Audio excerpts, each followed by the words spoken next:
Thank you for tuning into the Hacking the Patriarchy podcast. I'm your fervent feminist host, Raven O'Neill, and I get the honors of sitting down with women experts from all walks of life to discuss the ideas, opportunities, and the strategies that women can take advantage of to get ahead in our patriarchal society. So, if one of your love languages is learning how to hack patriarchal systems and structures, I invite you to join us and help move the needle. Hi, listeners. Today I'm sitting down with Sherrika Sanders. Sherrika established Transform the Gap to leverage her progressive 15 plus years of knowledge and experience as an accomplished corporate accountant to empower accounting teams to overcome challenges like time management, accurately reconciling the balance sheet, communicating effectively, and other skills keeping them from meeting organizational goals and deadlines. She also utilizes her expertise to provide one-on-one and group coaching services to high-performing women in accounting who feel like they are overworked, overlooked, and stagnant in their careers. Sherrika focuses on enhancing the skills and competencies of accounting professionals. Sherrika has a bachelor's in accounting, an MBA, and a master's in organizational leadership. Let's come together and offer Sherrika a very warm welcome. Welcome, Sherrika. I'm super excited to have you on the podcast. Thank you for joining me today. Thank you for having me. I am super excited to be here this day. Yes, and we're going to dive into time management, which I believe is a super important topic for entrepreneurs, especially solopreneurs. Let's just dive right in, and let's start with your journey into entrepreneurship. And at what point in the journey did you decide you needed to implement better time management? I definitely believe that time management played a big part in my going into entrepreneurship. I was in corporate for over 15 years, a corporate accountant, and I got to the point where I realized it just wasn't serving me anymore. And I couldn't figure it out. And I'm like, I don't think it's going to another company. Something's just off, just something's kind of off. And I'm like, what do I do now? Because before this happened, my husband has for years, you should do bookkeeping. You should do something like some sort of my own business or whatever. And I would be like, I would never do that. I'm not a risk taker. I like knowing when I get paid, how much. I like my bonuses. It's stressful, but I'll manage. I like the quote unquote security of corporate. I would never have my own business. And so when this whole unfulfillment started, I'm like, okay, so what is it? I know it's not my own business. So what is it? Something else that I need to do? And the person being who I am, very spiritual, I prayed about it, fasted, all the things. And it was that I needed to start my own business. And I thought that I may have heard something wrong. So I gave my job a 90-day notice. But what I realized in making that transition is that I wanted to continue to do what I love, helping the people that I help, the accounting teams, helping them to continue to be better, but do it on my own time. Because that was a big thing. Being in accounting, my life had started to be controlled by the monthly close cycle, the audit cycle, whatever type of organizational change was coming up, an acquisition, merger, whatever. And I wanted my time back. And I'm really excited to talk about this today because I went into entrepreneurship to get my time back, and I started my own business, excited to be able to do just that, and realize that I took my old work habits into entrepreneurship.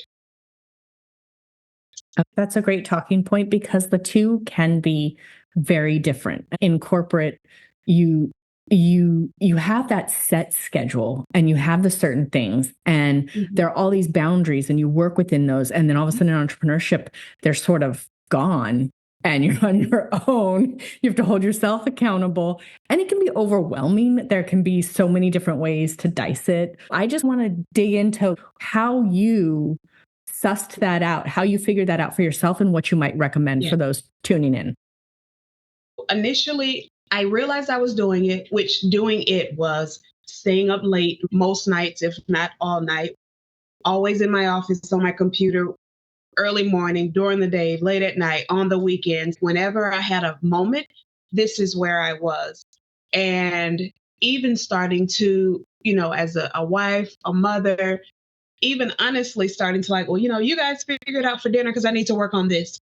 thing. And I thought it was okay because I'm starting a business. And when you start a business, you're supposed to dedicate yourself and you're supposed to be committed and put all of your time and all of your energy into this thing if you want it to be successful. Initially, I was like, I'm doing exactly what I'm supposed to be doing. And because I was doing it for me, I also didn't feel like anything was wrong with it. And so I'm like, yeah, I'm up late. It's 3 o'clock. Everybody's asleep, but this is for me and it's my business. And so there's nothing wrong with it. And I was wrong. And honestly, it's when I started to see, well, first, my household was like, wait a minute, what, in order to talk to you, we have to come into the office. That was definitely one of the first signs, their comments and different feedback from the people within my household, for my family, but also even other people, other business owners. I'll send an email or a client that I may be working with, something I saw, and I may send them an email and they'll be like, did you sleep? We saw an email from you at 3 a.m. and it's now 8 a.m. And so I realized it's the same stuff that I was hearing when I was in corporate.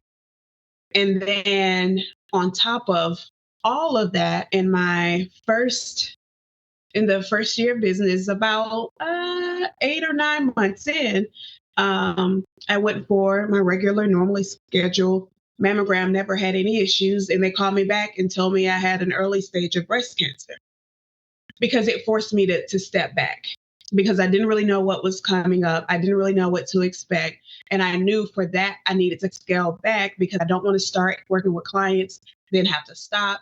But it was during that time that I started to scale back that I was like, wait a minute, this is what you needed to have done all along. You started this business doing the same thing that you left corporate for, and you needed to really rest. So now I even have a plaque up on my wall here that says, give it to God and go to sleep. You can't do everything. You may be the solopreneur, but that doesn't mean I have to do everything.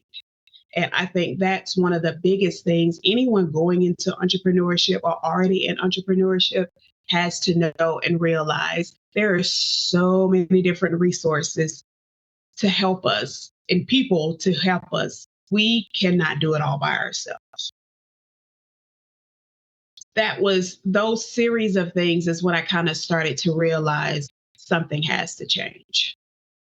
Can we dive into what you might have changed, or actually what you did change, and how that worked for you and how that might work for others? Yes. So I like having control. I like things being done my way. I know the best way to do it. And if you can't do it my way, then you can't help me. I understand people with that mindset, but you have to delegate. And so the first thing I did was write down tasks that an assistant, whether a virtual assistant, at one point it was my sister, that somebody can help with it, that can take some things off of you. And it can be menial things, something that may just take you a lot of time to do, but doesn't really require a lot of brain work. Those are some of the things you can pass off to somebody else so that you can focus on the business and building the business. And if you can't afford it to start, because most people can, especially when you're first starting out, then, like I said, I use my sister, and I'm significantly older than her. We're 15 years apart. And so I say that to say, because she'll come around and I'm like, you know what? I'll take care of dinner for you while you're here, or figure out something. There's always something, especially if it's a family member. There's always some sort of trade you can do. It doesn't necessarily have to be money that you're spending up front, or utilize your kids. I mean, give them, especially if you're already paying some sort of allowance, make that a part of the process, or, their fee structure. Utilize the help of the people around you. That was one of the first things. Then I also went to my calendar. I put everything in my calendar, personal, business, everything. I put time in there even now for a lunch break. Even if I don't take it, the time is there, and it's set as a busy hour from 12 p.m. to 1 p.m. every day. And that's my time that no one else can schedule an appointment for me. I have that where I can actually sit down, eat, whether I want to just sit in silence, whether I want to watch TV, whatever it is I want to do, but I have to get away from this desk. And we think that, oh, we can work through lunch and it's okay. But one, just give your body that motion, that help your body to move and wake up a little bit so you're not just sitting in that same spot. But if you're working on something and you're trying to figure it out, you can taking that minute away, taking that 30 minutes. Mine is an hour. It doesn't have to be an hour. It can be 30 minutes if that makes you more comfortable to start. But taking that 30 minutes and just stepping away, and you come back and you look at something, you're like, oh crap, here it is right here. Now I see it. But before, you were so just focused on it, you couldn't see the forest for the trees. That break definitely helps. A third thing still in my calendar, I color coded all of the different tasks. And so my personal tasks are a color. I have a color if it's a revenue generating task, meaning my doing this in this moment makes money for me. I have a color if it's an income producing task. For example, if I have a workshop coming up, promoting that workshop, creating the things for the workshop, talking to people about the workshop, that's an income producing task. But actually doing the workshop would be my revenue generating task. Maybe checking how much time I'm actually spending on these things. How much time am I spending on just doing office work versus revenue generating activities or income producing activities? Those are some of the things that definitely have helped me out a lot in staying organized and staying on task and making sure that my income producing and revenue generating tasks make sense for the amount of time that I'm spending in the office during the day. That was brilliant. I definitely block my own calendar. The delegating was by far the most insightful because I tell clients all the time, if you're billing at this rate and you're doing this task at that rate, but you're not making the money, delegate that task. Any task where you would be making more money doing what you do best, delegate it. And I love that you said enlist friends, family, anyone you can, because the truth is most times starting out, that's not something you're going to be able to do. And it makes a huge difference. Right. So super, super helpful for our listeners. In your experience, in regards to the things you do to manage your time when you're starting out, especially as women and moms, we work when we can, in the evenings, in the early mornings, when we get a break. Yep. Have you seen men and women do this differently in solopreneurship, especially when starting out? Absolutely. I've heard people say men have more confidence just overall.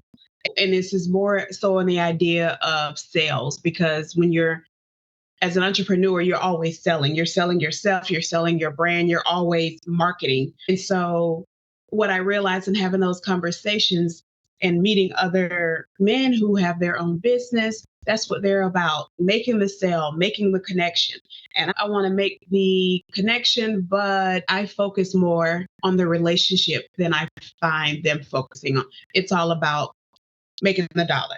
And yeah, I want to make the dollar, but I'm more so focusing on the relationship.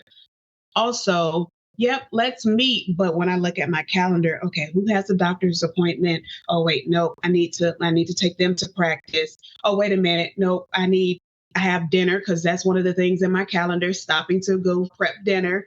It's all of those things that also play a huge part in my making decisions in how I run my business. And at first, I was like, oh my gosh, what am I supposed to do? Like, I would look at my personal color code and it would be a huge part of the calendar. And I'm like, you're spending way too much time doing personal stuff. But then I look at what those things are, and it was dinner. It was actually eating lunch. It was taking someone to the doctor.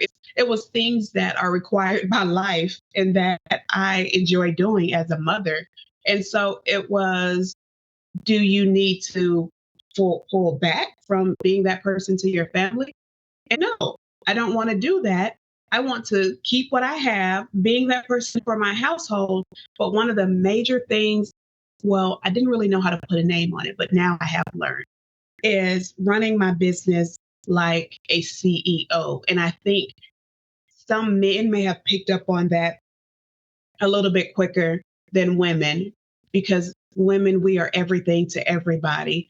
We are We are the mother, we are the wife, we are the sister. We are all of these things, and we are 100% in all of those roles for everyone else. And then when it comes to ourselves, we give ourselves whatever's left. And what I realize now, am I thinking of running my business as the CEO? That means it's okay for me to ask for help.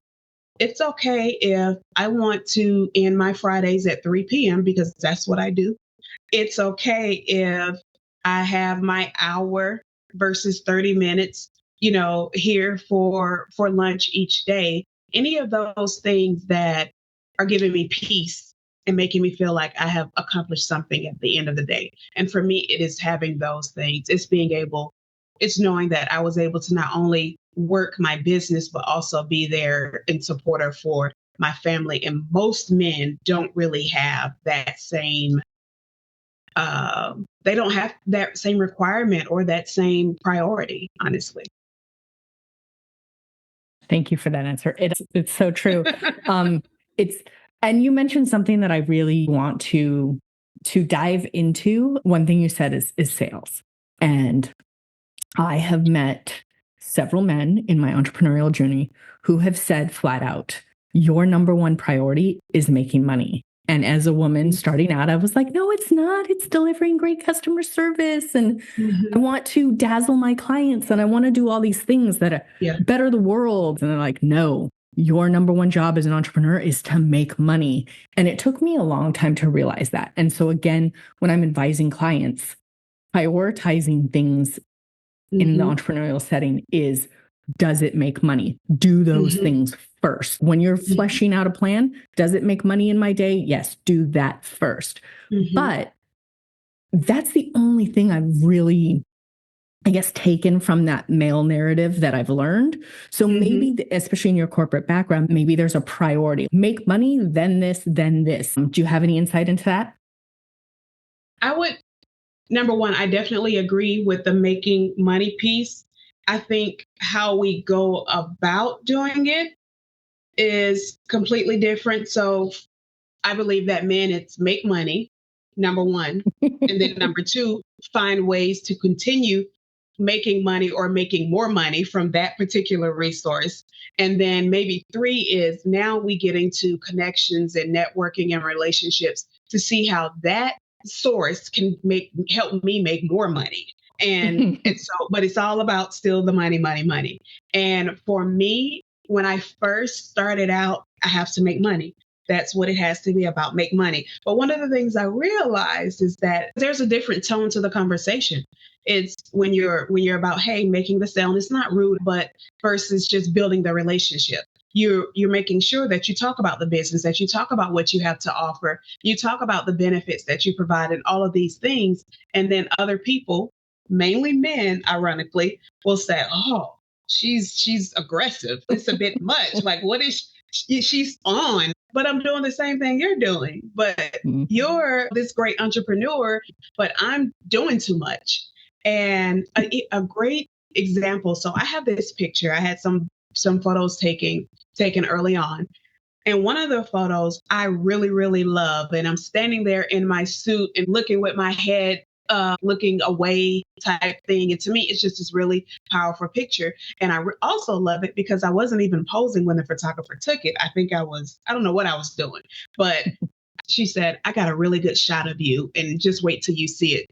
I do love the shot, but every male that sees that picture of me says, oh, that's not a good picture of you. You look mean and you look angry. And every woman that looks at that picture says, that is such a powerful picture. I love that picture. And to me, that's exactly how it seems things seem to go just in life. Like when you have a woman who works or operates on the same level as a man, then it's like, oh, she's so aggressive. Oh, she's just so loud. She's doing way too much. She's so emotional, and he's passionate. He's a great salesperson. He's a great businessman. He knows how to get the job done. And I felt like putting the relationship in it helped me a little bit. One, it made it more like me because sales made me uncomfortable. And so putting relationship in it helped to bring what I did back to myself and made me realize that everything it isn't cookie cutter. Entrepreneurship is not cookie cutter. And just because something works for you doesn't mean that it works for me. And what works for me is building the relationship, and it's not making it extra personal and wasting time, but it's just showing up as yourself and not feeling like you have to be quote unquote on and, robotic, and let's just talk about the plans and let's just do this and let's just do that. But it's, hey, glad to meet you. This is what I do. If you have a need for my services, I'm here. If not, it was a pleasure meeting you, and I'm going to move on and keep it, with my day. I think going back to your original question, the steps for men are still sales plus. It starts with sales and then sales plus and then sales plus plus. And it just goes from there versus women, it may be more of sales, very important, but also let's dig into the relationship. And then we continue to nurture the relationship. And ultimately, that's where our additional sales come from. And it's more organic. And for me, it makes it more comfortable for me. I appreciate all of that because it is so true. And I want to say that you can start with how can I serve and then dive into how do I get paid by serving, diving back into what has worked for you in regards to that prioritization and what you might recommend. So I would definitely say, even from the beginning, run your business like you're a CEO, not a solopreneur. And what that means is, as a solopreneur, your mindset is it's only me and I have to do it all. A CEO has help. A CEO has staff. A CEO has teams, all the people. And even though you may not have that, go ahead and put that structure in place in your calendar. For me, every Monday morning from 8 to noon, those are my office hours. My calendar is not open for scheduling appointments. It's so I can focus on things for the business. I can respond to things that may have come in over the weekend. That's my time to make sure I'm dedicating to get caught up from anything that could have happened last week or just some things I may have thought about over the weekend that I want to put into place. I block my calendar also after 3 p.m. on Friday because it's the weekend. And in corporate, I didn't like working and I didn't like late afternoon meetings. So I'm not going to carry it over and do it in my own business. And so 3 p.m. Fridays, that's it. No meetings. Now, that doesn't mean that I'm not working, but that may be time that I may spend doing office things. But that's if I want to. And that's how we have to kind of look at things because we get so caught up in we have to make money, make money, make money. But when are you enjoying all of this money you're making because you're so focused on I have to make money, make money, make money. And so those are definitely two. I mentioned having the hour that I block off for lunch each day. But in all of those, some may say, well, I feel like that's wasting a lot of time. No, that's making me productive. It keeps me from being overwhelmed. I have my calendar set up so that I have a 15-minute buffer between meetings. Basically, that means that if someone wants to go to my website and book a meeting with me for 1 p.m. from 1 to 2, the next person can't book one until 2:15. And I set that up because if not, I could find myself sitting here all day, back-to-back meetings, not getting that lunch hour break. I haven't used the restroom, but I have to get into this other meeting. And so it gives me that time to stand up, stretch my legs. Those things really help me. But the buffer, I think, helped a lot because it kept me from going back to back to back to back to back and helped me to realize, take a break. You're enjoying these few minutes. You should incorporate these more and see how you can continue. I don't keep my calendar open. You cannot schedule time with me at 6 p.m. or 7. I have cutoffs, what I consider to be my family time, because just like in corporate, I used to always say, if this were to leave, if they decided tomorrow they didn't want me anymore, my family is what I have. And the same thing with this business. If for some reason I decided, you know what, I don't think I want to do this anymore, or whatever the case may be, my family is who I still have. And so I had to learn to stop sacrificing them on behalf of other things. So brilliant in regards to that buffer. I love that. I don't actually buffer, but I do have a bunch of calendars available. And you can only do a free 30-minute discovery call once a day. I think it only actually happened twice a week too. That time is free. It's for potential customers. It's mentorship hours, but it's very specific. And then I have podcast. If one is scheduled in a week, you can't schedule another one. And I just manage it that way, so I'm not overwhelmed with meetings. Yes. And once in a while, I will mess things up. I actually transferred my calendar a couple weeks ago, and I don't know what happened, but I had 3 podcasts in one day. I was like, this is not how it's supposed to happen. But it happens. But I try to manage it that way. So I love that, just kind of managing your availability and access too. If I have, 5 meetings in a week, I don't even know what it's set at anymore, but that's it. We're done. No more meetings. And I block Fridays too. Like you cannot, unless you specifically ask me, hey, can we meet on a Friday? Which I'm available on a Friday, but I do admin. I check out early. So yeah, I love that. Let's I don't know if you have answers to this, and this is going to be a great conversation. It bleeds into the line of what's a acceptable conversation. But going back to men and women and the patriarchy and hacking, women and men have their own superpowers, and women multitask so much better. In the kitchen, a meal takes me far less time than it takes my husband, because I just know how to do everything at the right time to make it come out all at once. And I just feel like that kind of time management and multitasking is so much easier for women. So looking at the superpowers women have to get things done in their time management, how might you recommend a woman lean into that?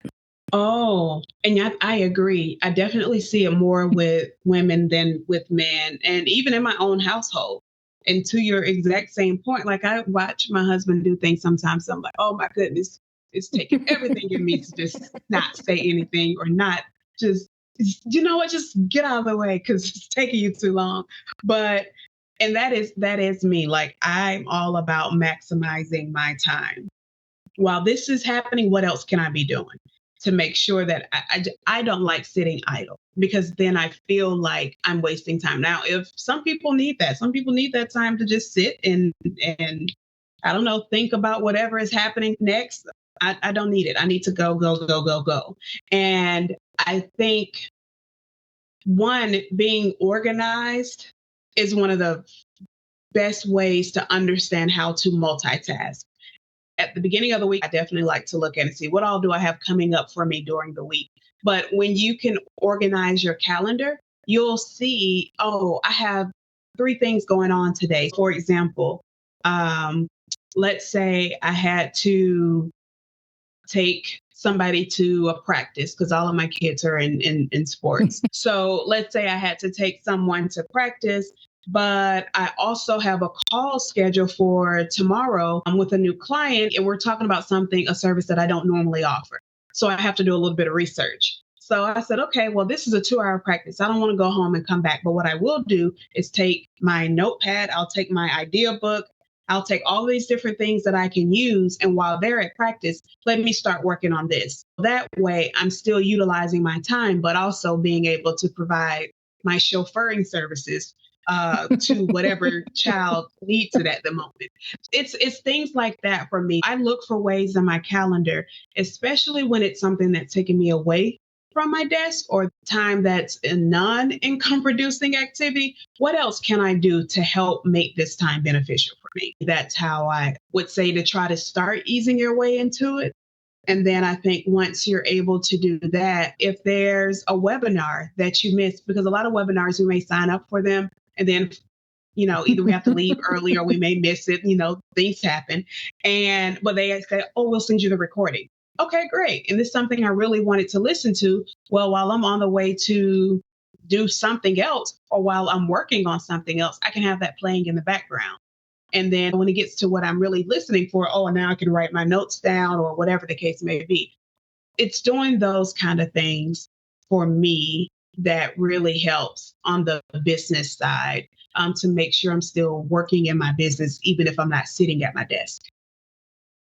I do the same thing. I'm especially with the recordings. I'm like, I'll sign up for stuff, even though I know I can't make it. Because if there's a recording, I'm just going to listen to it later. I'll take a walk, like trying to do double duty dog walking and listening, driving and listening.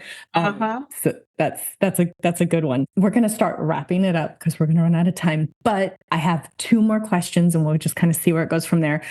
Usually in entrepreneurship, we dive right in.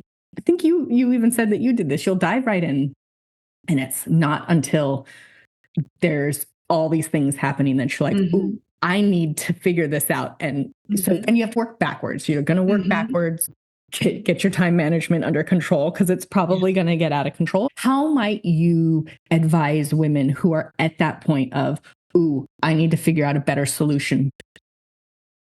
It's going to be hard. I'm going to say that to begin with. It is not easy to do, but you have to set boundaries in place, and the boundaries are not for others. They're for you. You have to put boundaries on yourself and start limiting yourself. And again, it's not easy. One of the things I did when I found myself always working, my husband and I came up with an agreement, and he's like, by 10 o'clock, no, he said like 9 o'clock, I think. By 9 o'clock, you should be done. And I was like, that's a bit much. I'm not going to do that. And I was like, well, so I think we agreed on 10 p.m. That was our drop time. Whatever else is going on, by 10 p.m., you need to be off of your computer. He and I had to come up with that because I know he would hold me accountable. And if I didn't tell anybody, I wouldn't hold myself accountable to. So having someone, if you have someone that can help hold you accountable, setting parameters in place, that definitely helps. Again, when I say it's not easy, one of the things I said was, I'm working a lot. Okay, maybe if I don't work on Sundays, and I'm like, a whole day though? Ugh. And I do block the calendar, but to help me feel better about it, I will take that day as maybe I'll read or do self-help or learning something so that I feel like I'm still doing something versus just like, oh, if only I was at the computer right now, because there's 20 emails that I know I can get through or whatever. But it's really just that, setting those boundaries in place, whether that boundary is creating a calendar so that you do have a one-stop shop place to look at all that you have going on, whether it's going into your calendar and you may need to reschedule some meetings. I had to do that when the whole cancer thing came up. I'm like, okay, I'm going to have to scale back. So what meetings, let me go through my list. What meetings can I schedule? What reschedule? What can I change? And then something you said that I also do is there are certain schedules based on what type of meeting it is. One of the things I realized is that I had my calendar for networking was way too open. And I definitely needed to scale that down some. And so I took that calendar and I adjusted the time of those meetings as well as the days that I'm available to have those meetings. It's doing things like that, taking a look, really assessing what you're doing each day. And then, is this really benefiting me? Am I spending too much time in these areas? For most people, I think it helps when you can see it versus just trying to figure it out in your head. Because if you're going through it in your head, you may be like, nope, I need to do that. Nope, I need to keep that. But actually look at it. And you're like, after you look at it, it may be a bit overwhelming, and it should be, because that means you're doing too much. You need to scale back and reschedule and cancel or whatever the case may be. So I think it was those things. But the biggest part is that you have to know that it will not be easy because, again, you're invested in this. This is your baby and you really want to make sure it's successful. And so you don't really feel like you're doing anything wrong by spending all of your time on it. But it may not be healthy for you. It may not really be as beneficial for you as you think. And so definitely putting some parameters in place will help. I'm the same way with my Sundays. I do two things on Sunday and I don't do them both. It's one or the other. And usually I'll take Sunday evening and go over my entire schedule for the week. So if I have to cancel a meeting, I'm doing it either on Sunday night or Monday morning and just looking so I don't like hit any spots where I'm like, oh, didn't see that coming. Oh, that's going to be bad. And if my schedule is completely under control and I'm feeling good, I will work on marketing. So social media, like anything like that. And that's the only thing I don't work on Saturdays if I don't have to. If usually, unless there's an emergency, I don't work on Saturdays, and on Sundays it's admin and it's in the evening, and it's just so that I don't have anxiety on Monday morning. Yes. Absolutely. So I love to wrap the show up, especially this season, closing it out with your top 3 hacks. So your top 3 hacks for time management. I feel like you probably covered them in the beginning because you did some really great ones, but just circling back to it, top 3 hacks. Number 1, I would definitely say get help. Whether it's a VA, a family member, friend, whatever it is, get some help because there is always something that can be delegated to another person. And just you have to release that control. So that would be the first thing. The second thing, make your calendar your friend. Put whatever it is, whether it's your personal time, you know that you need a few moments each day where you just gaze out and start daydreaming. Well, put it in your calendar so that way you won't feel bad about it when it happens. And you know that, you know what, I get to do this twice per day and then I have to focus. I have to get on it. So set your calendar, utilize your calendar, put those things in there, whether it's personal, whether it's professional, whatever the case may be, put those things within your calendar. And then the third thing that I would say is work your business as a CEO. Because in working your business as a CEO, you're setting boundaries, you're doing all of these things. You're delegating tasks. You're making time for the things that you want to do, having fun, but also making money and all of those great things. So delegating, utilizing a calendar, multiple ones if that works better for you. And then just making yourself the CEO of your business, which means that you're setting those boundaries in place. And I think that's probably the hardest part. It's putting boundaries in place for yourself. We talk about putting boundaries in place for other people, but putting them in place for yourself and getting yourself maybe even an accountability partner if needed. I love the boundaries for yourself because we tend not to think about them for ourselves. The sooner you can do it, the better, because old habits die hard.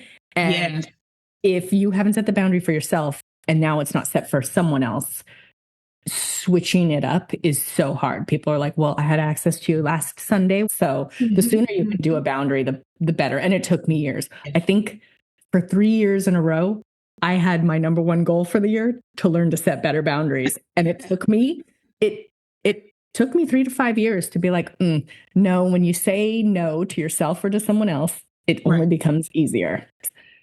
All right, Sherrika, for those tuning in that want to reach out, want to connect, get to know you better, how can they do that?